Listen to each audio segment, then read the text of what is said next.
Good morning, everybody, and welcome to today's edition of Boredom Busters with the Lincoln Children's Museum. Today is Tuesday, May 26th, and we are still thinking about the different people that live in our neighborhood. Yesterday, we thought about veterans and armed service members. Today, we're going to think about pilots. Now, for our printable today, it's a two-pager that you can easily make on your own. So here, the first page. And the second page has different destinations and Kazoo piloting an airplane. So here, you put Kazoo down and you put down a different destination. You say, well, what are the instructions for Kazoo to fly down to the amusement park? So there are a few different ways. One way that I can think of is Kazoo, fly down 3 squares. 1, 2, 3. And now Kazoo, fly to the right 2 squares. Wait, the left, the right? The right. The right. It's upside down, it's hard from this angle. 1, 2. And there he is at the amusement park. So see if you can get him to go in different ways to the same location. All right, now our book recommendation today is Little People, Big Isabella Sanchez Vergara, and this story is about Amelia Earhart, who was the first female pilot, and she did some pretty amazing things in those old-fashioned airplanes. So check out this book and learn a little more about early flight. And our video recommendation today is from Imagine That, and it's the kids with their dreams of what they'd like to be when they grow up. And this one would like to be a pilot. Now watch this video and see what this kid thinks it would be like to be a pilot when they grow up. Our song recommendation, I have Airplane Song. This is a fun one. You can start dancing to it and sing along once you get the hang of it. All right, now, are there any pilots that live in your neighborhood? And what does a pilot do for their job? Well, a pilot is somebody who flies an aircraft. Now, that could be an airplane or a helicopter, and there are so many different kinds of airplanes too. There are the big commercial jets that can seat hundreds of people and fly around the world. And then there are just the little small ones. Like think about the little one we have on the floor downstairs, and also crop dusters. So there's so many different kinds. There are even pilots in the armed forces too. They might fly stealth jets or anything, different helicopters. So there are a lot of different jobs that pilots can have. There are even pilots that will pilot just a small aircraft to take people on tours around. All right, now for our science activity today, we're going to explore the different shapes of paper airplanes. Because why are airplanes shaped the way that they're shaped? So what you need for this, it's pretty simple. You just need a few pieces of paper that are the same kind of paper. Now, when you're doing a science experiment, you need to be able to control some of the variables. Variables are the things that might change if you're testing out different things. So the control for this experiment is that the paper is the same thickness and the same size. But the things we're going to be changing are the width of the airplane. So when you make your paper airplanes, you're going to make at least 3 different shapes. So I'm just going to start with my classic one here that I've always made. And just fold it down again, and then bring that flap out. Now I'm using recycled paper with yesterday's activities on it because it doesn't really matter. We're not trying to draw on it, so we can use recycled paper. All right, so there's my first airplane, and that one seems to me to be pretty medium width. It could be wider, it could be narrower. So now let's see. I'm going to try another style here. Let's see. What could I do? I'm going to try making a very different style here. So instead of folding it in one time, I'm going to fold this in thirds to make a more narrow body for this airplane. Okay. 1, 2, and 3. And make sure that you crease your edges when you're folding your airplanes.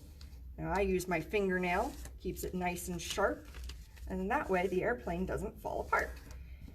So now, here is this airplane style. Now you see this one has a narrower body than this one does. Now, once you have a few different designs, I'm going to see if I can do one more. I think this one, let's see. I'm just going to do something a little different here. I'm going to match up with this corner. And then this one, try to get the same. So this one should be pretty wide. And you can, if you need some inspiration on different styles of airplanes, the internet has so many different options for inspiration. All right. And then I'm going to bring these wings down like this. Now, an important thing when you're doing science observations is to try your thing many times. Because if you do it one time, your result, it might be a fluke. It might be something that it wouldn't happen that way if you tried it again. So we're going to make sure that we do multiple runs on this. And I think I'm actually going to change the shape of this wing here so that it sticks out a little bit farther. Oh yes, so now I've got a very wide airplane, a medium airplane, and a narrow airplane. Which one do you think will go farther?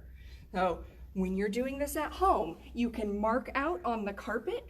Right now it's so rainy outside, otherwise you could do it outside and measure sidewalk squares. But you'll throw them, and remember, you're going to need to control your arm so that you're throwing it the same. So that one flew to there. I'm going to try this one. That one did not go as far.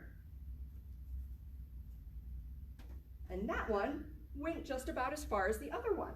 So you can make a data chart and write down how far they went. Then bring them back and do it again and see which one flies the farthest consistently. Because that skinny one that didn't go as far, that could have been because I didn't have the same motion with my arm.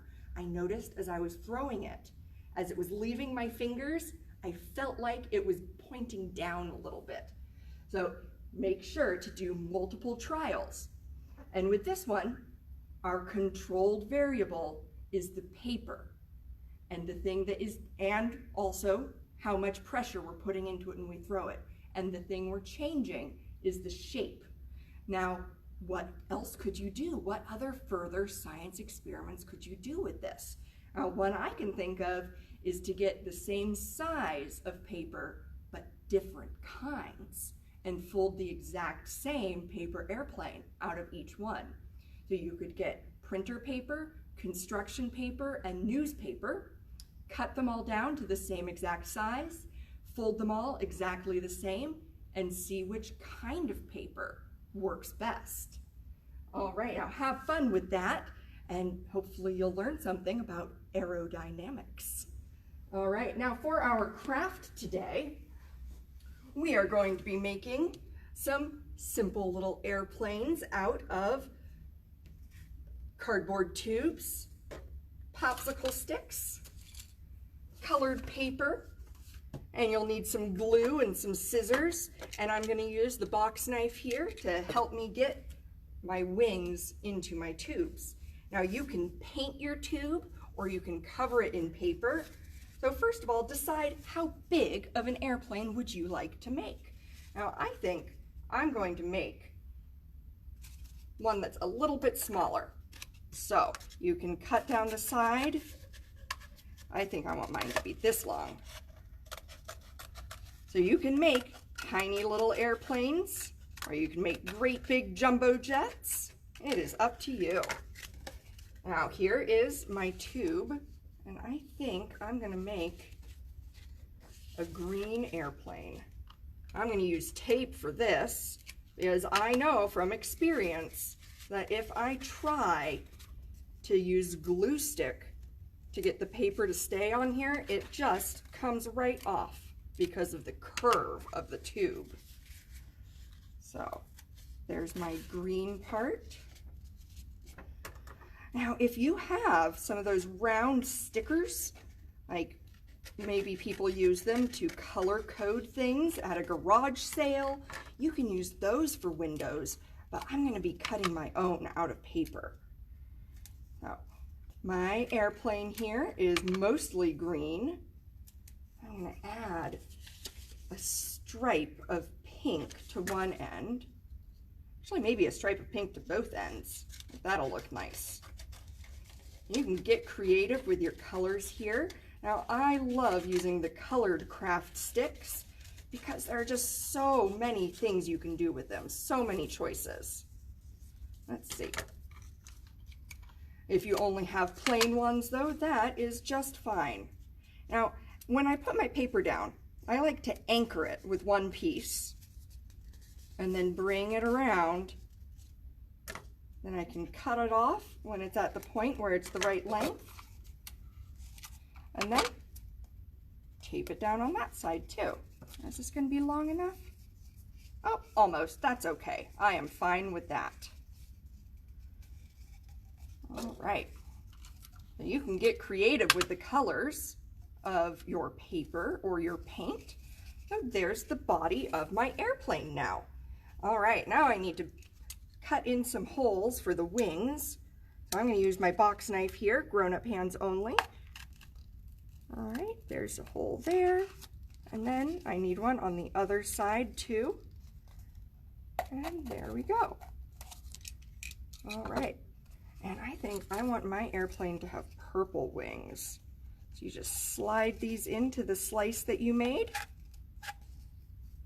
And you can make them double wide, single wide. It looks like I could probably handle making that slice a little bit bigger so I can get a second one in there.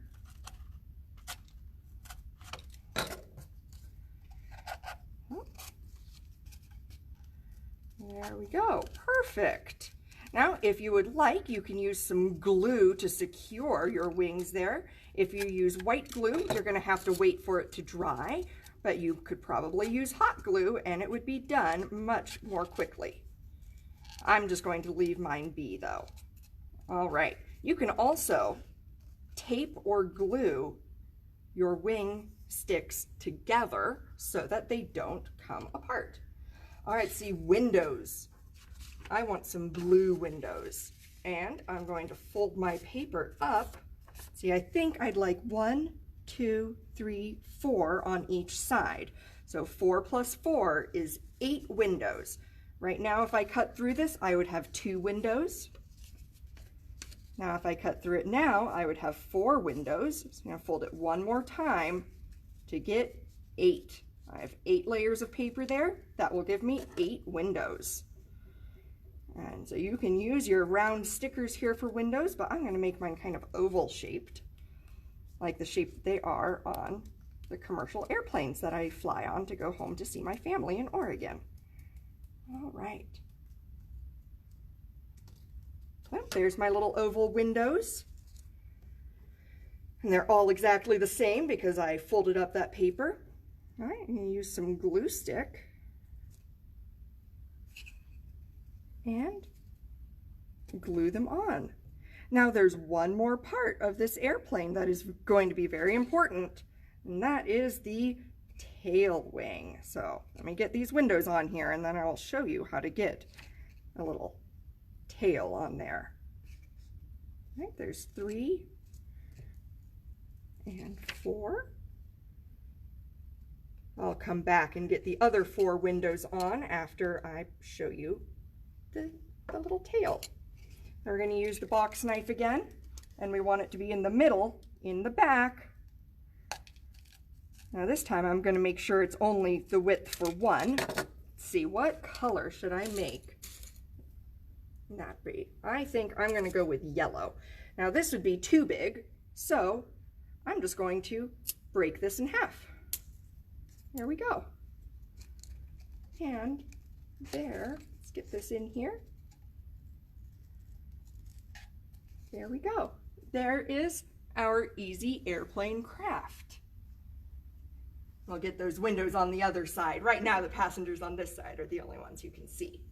All right, well, take a picture, link it, show us. I'd like to see how your airplanes turn out.